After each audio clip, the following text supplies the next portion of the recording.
Welcome to this Clay Mosaic Memory Tiles tutorial for the big skill. These mosaic tiles will be a lasting part of the Remember and Rebuild sculpture at Saxon Hall, Hereford. The sculpture will be surrounded by a spiral of 2020 tiles made from kiln-fired stoneware clay, preserving our local community's memories of lockdown. All the 2020 tiles need to be about 1 to 2 centimetres thick and between 2 and 20 centimetres wide. The back must be scratched to make it rough. A fork will work well for this. You can carve, draw, model, stamp and press things in. And my daughter will be helping me make some tiles today, so let's get going. Do you want your memory tiles to be part of the Remember and Rebuild sculpture? Then you'll need to use stoneware clay.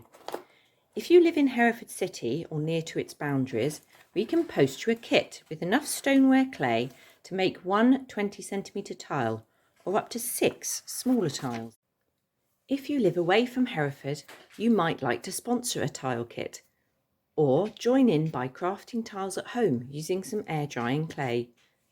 To order your Clay Mosaic Memory Tile kit or sponsor a tile, visit the Big Skill website.